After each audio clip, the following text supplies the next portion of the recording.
Assalamualaikum Bu, selamat siang. Waalaikumsalam Mbak Elin. Ya, selamat siang kembali. Apa kabar Mbak Elin? Sebenarnya saya merasa kurang baik Bu. Kalau Ibu tidak salah, kamu ini Mbak Elin kan anak kelas 11 IPA 2 yang terkenal pandai itu? Bener Bu, Ibu kok bisa tahu nama saya?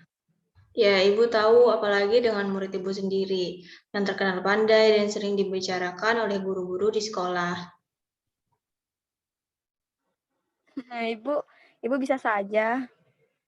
Oh ya, tadi Mbak Elin mengatakan bahwa Mbak Elin ini merasa kurang baik. Memangnya kurang baik bagaimana? Sebelumnya terima kasih ya Bu atas waktunya. Sebenarnya saya ingin bercerita, tetapi saya bingung Bu harus ceritanya itu mulainya dari mana. Baiklah Mbak Elin, sebelumnya kita menyelesaikan masalah ini, apakah Mbak Elin sudah pernah melakukan proses konseling sebelumnya?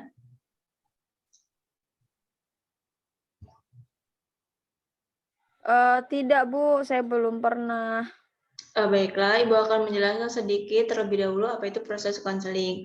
Proses konseling adalah suatu layanan secara profesional dalam bentuk tatap muka untuk membantu konseling yang bermasalah. Dan di dalam proses konseling sendiri tersebut, ada asas-asas yang perlu dipatuhi. Yang pertama ada asas kerahasiaan, yang kedua asas kesukarela, yang ketiga asas yang keterbukaan, dan masih banyak lagi asas-asas pada proses konseling.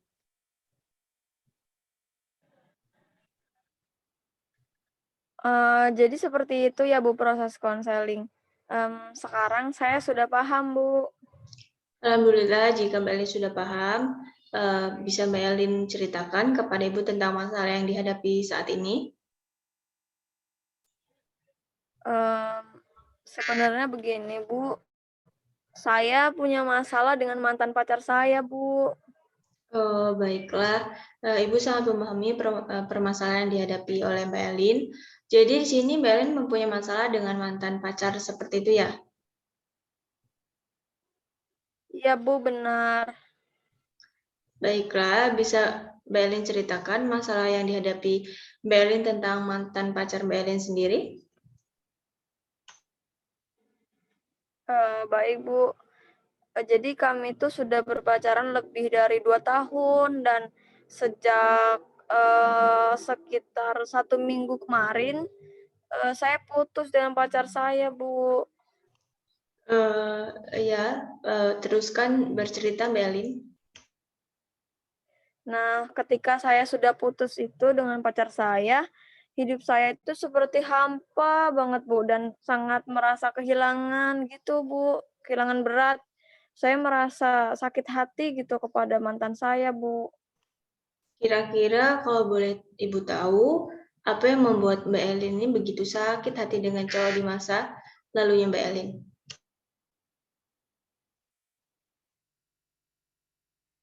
Iya, Bu, jadi, dulu itu mantan saya pernah selingkuh di belakang saya, terus dia ninggalin saya begitu aja, Bu. Dia itu laki-laki yang pembohong. Apa yang dia janjikan, ternyata semuanya itu palsu. Kenapa hidup ini terasa berat bagi saya? Mbak Elin mengatakan bahwa hidup Mbak Elin ini terasa berat ya. Bisakah Mbak Elin jelaskan maksud dari perkataan tersebut?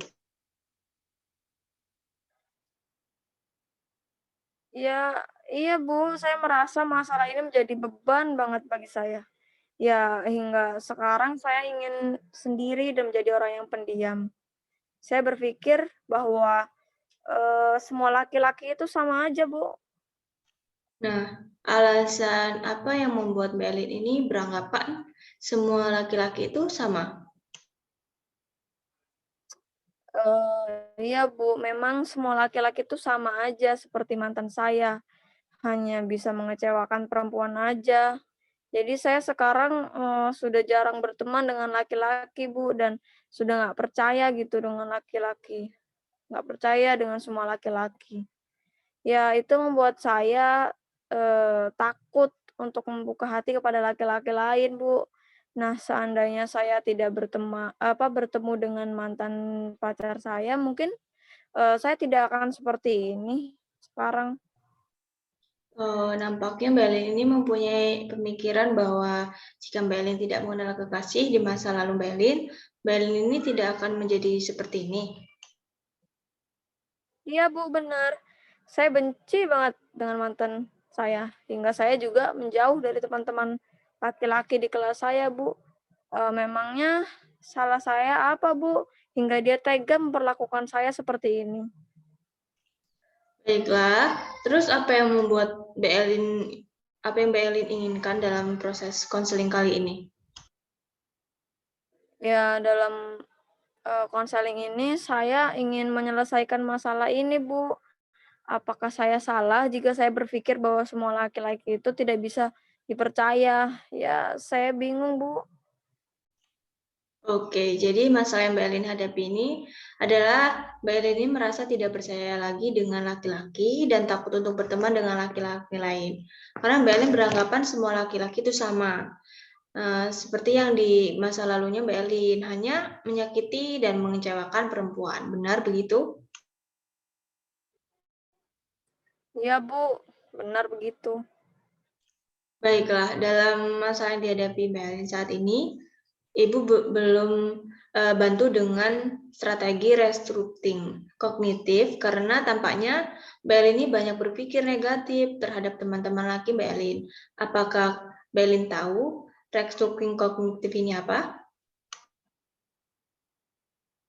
Enggak, Bu, saya belum tahu. Jadi restructuring kognitif itu adalah Mbak Elin belajar mengubah pikiran negatif menjadi pikiran yang lebih positif. Contohnya nih, Mbak Elin yang merasa berpikir negatif tentang teman-teman lakinya Mbak Elin yang menganggap semua laki-laki itu sama, hanya menyakiti dan mengecewakan hati perempuan, pikiran tersebut harus dirubah karena tidak semua laki-laki itu seperti mantannya Mbak Elin. Oh, jadi seperti itu ya, Bu, strategi restructuring kognitif. Ya, Bu, saya bingung dengan pemikiran saya yang selalu berpikir negatif ini, Bu. Ya, dan dalam proses konseling ini, Ibu akan menggunakan strategi ini untuk membantu menyelesaikan masalah. Apakah Mbak Elin setuju? Ya, Bu, saya setuju. Ibu mau menanyakan, menurut Mbak Elin, apakah setiap laki-laki itu sama, baik dari segi fisik maupun sifatnya? Ya, kalau menurut saya sih ya jelas beda ya, Bu. Kira-kira menurut Mbak Elin ini, apa yang membedakan mantan Anda dengan teman-teman laki Mbak Elin selama ini? Ya, tentu beda, Bu. Mantan saya mengecewakan saya, sedangkan teman-teman saya itu enak diajak bercanda atau ngobrol bareng, Bu. Begitu. Sekarang yang perlu Mbak Elin ketahui bahwa mantan Mbak Elin ini tetaplah adalah mantan Mbak Elin dan teman-teman laki Mbak Elin ini tetap menjadi teman laki-laki. Mereka saling berbeda baik fisik maupun sifat mereka. Jadi apa yang dilakukan mantan pacar di masa lalu Mbak Elin akan berbeda dengan apa yang dilakukan teman laki-laki Mbak Elin sendiri.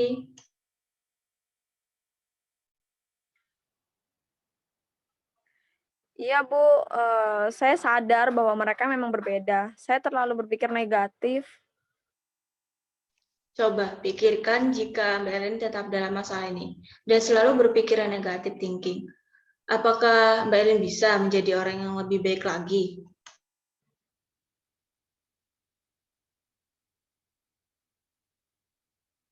Tidak, Bu. Jadi saya itu harus berubah. Perubahan seperti apa? Bisa Mbak Elin jelaskan? Ya, saya harus berusaha untuk, tidak berpikir yang negatif lagi, Bu, tentang teman-teman saya, dan saya juga harus berpikir positif bahwa tidak semua teman laki-laki yang saya kenal itu ya seperti mantan saya, gitu. Alhamdulillah kalau Mbak Elin bisa mau berubah dan menjadi orang yang lebih baik lagi. Ibu akan selalu mendukung Mbak Elin. Tetapi apakah Mbak Elin tidak menyesal dengan keputusan yang telah diambil?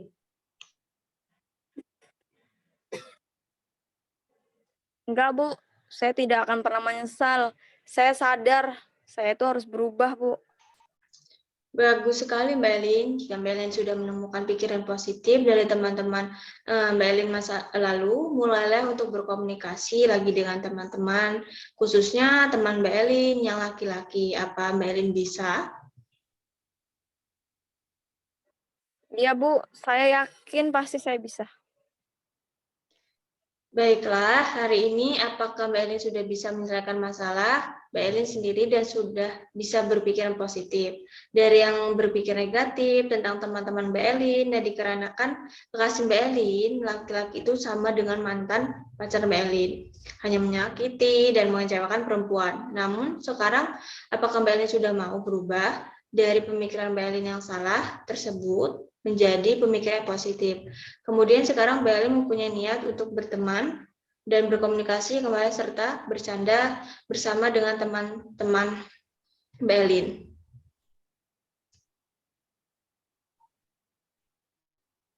Iya, Bu.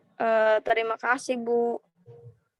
Bagaimana perasaan Mbak Elin saat ini?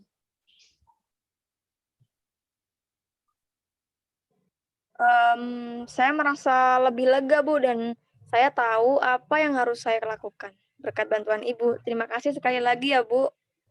Ya, sama-sama Mbak Elin. Baiklah, kalau begitu nampaknya kita sudahi saja ya perbincangan kita sekitar 10 menit ini. Bagaimana jika pertemuan ini diakhiri saja? Iya, Bu. Terima kasih. Kalau begitu, saya permisi dulu ya, Bu. Assalamualaikum. Ya, sama-sama. Silakan. Waalaikumsalam.